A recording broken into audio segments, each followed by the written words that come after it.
നമ്മളെ ഖബറിലെ ജീവിതം എത്ര കൊല്ലമാണ്? അതിന്റെ ശേഷം മഹ്ശറിലുള്ളത് ഒരു ദിവസത്തിന് 50,000 കൊല്ലമാണ്. പിന്നെ അപ്പുറത്തുള്ളതോ ഖാലിദീന ഫിഹാ അബദാ, നരകത്തിൽ ഈമാനില്ലാതെ കടന്നവൻ കാലകാലം നരകത്തിൽ തന്നെ, സ്വർഗത്തിൽ ഈമാനോടെ കടന്നവൻ കാലകാലം സ്വർഗത്തിൽ തന്നെ.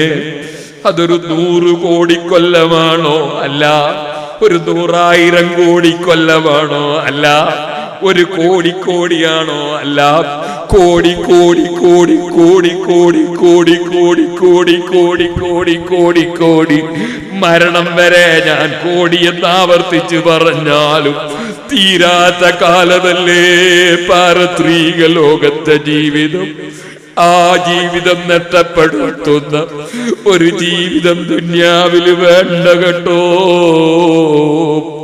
ഫയാ ഖസറത നഫ്സി ഫീ തിജാറതിഹാ ലം തസ്തരി ദീന ബിദ്ദുനിയാ വലം തസുബി വമൻ യബിഅദിലൻ മിൻഹു ബിഅജിലിഹി യബില്ലഹുൽ ഗബ്നു ഫീ ബൈഇൻ വഫീ സലമീ.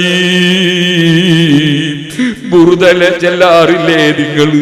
ബുറുദ 25 ദിവസം ഞാൻ ബുറുദ വേള് പറഞ്ഞിട്ടുണ്ട്. യൂട്യൂബിൽ അത് കിട്ടും.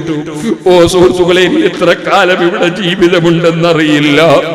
പറഞ്ഞതൊക്കെ ആളുകൾ കേട്ടാൽ സന്തോഷമാണ്. ആ ബുറുദ ബൈത്തിൽ ഇമാം ബൂസിരി തങ്ങൾ ചൊല്ലിയില്ലേ, ഫയാ ഖസാറത നഫ്സി ഫീ തിജാറതിഹാ ലം തസ്തരി ദീന ബിദ്ദുനിയാ വലം തസുബി. എടോ, ദുനിയാവ് കൊടുത്തിട്ട് ആഖിറം വാങ്ങണം. അതിന് പകരം ആഖിറം കൊടുത്ത് ദുനിയാവ് വാങ്ങുന്നവൻ വല്ലാത്ത നഷ്ടം പറ്റിയവൻ തന്നെയാണ്.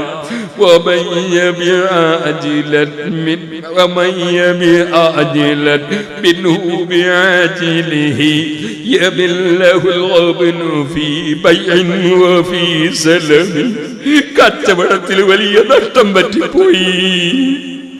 അതാരാണത്?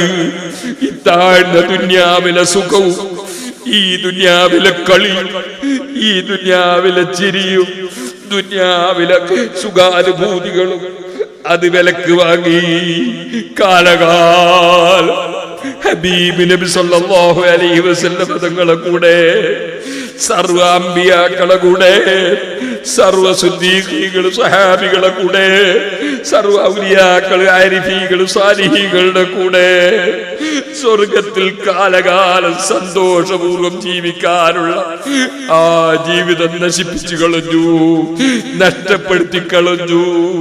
അവനല്ലേ വലിയ നഷ്ടം സംഭവിച്ചവർ. ആ നഷ്ടം പറ്റിയവരിൽ പെട്ടുകൂടാ.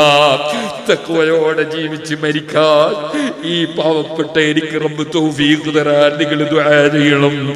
എല്ലാവർക്കും അല്ലാഹു തആല തഖ്വയോടെ ജീവിച്ച് മരിക്കാനുള്ള ഭാഗ്യം നൽകട്ടെ. എന്റെ പ്രിയപ്പെട്ട മുതഅല്ലിമീങ്ങളെ, നന്നായി കിതാബ് ഓതി പഠിക്കണം, നന്നായി ശ്രദ്ധിക്കണം, നന്നായി പഠിക്കണം.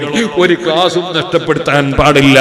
കിതാബിനോട് അതബ് വേണം, പള്ളിയോട് അതബ് വേണം, ഉസ്താദുമാരോട് അതബ് വേണം, പ്രായമുള്ളവരോട് അതബ് വേണം. നല്ല അതബോടെ മുതഅല്ലിമീങ്ങളിൽ ഓതി പഠിക്കണം. പഠിച്ചാൽ പഠിച്ചതനുസരിച്ച് പ്രവർത്തിക്കണം. അപ്പോഴാണ് മൻ അമില ബിമാ അലിമ അല്ലല്ലാഹു മാ ലം യഅലം. അറിയാത്ത അറിവുകൾ പലതും അല്ലാഹു കോരിച്ചൊരിച്ചു കൊടുക്കും. അതിന് പഠിച്ചതനുസരിച്ച് അമൽ ചെയ്യണം. അല്ലാഹു തആല അതിന് സാധുക്കളായ നമുക്ക് തൗഫീഖ് തരട്ടെ. ഇൻഷാ അല്ലാഹ് തങ്ങൾ ദുആ ചെയ്യും. ഞാൻ എനിക്ക് പോകാനുള്ളത് കൊണ്ട് ചെറിയൊരു ദുആ മാത്രം നടത്തുന്നിരുന്നുള്ളൂ. അൽഹംദുലില്ലാഹി റബ്ബിൽ ആലമീൻ. അല്ലാഹുമ്മ സ്വല്ലി അലാ സയ്യിദിനാ മുഹമ്മദിൻ.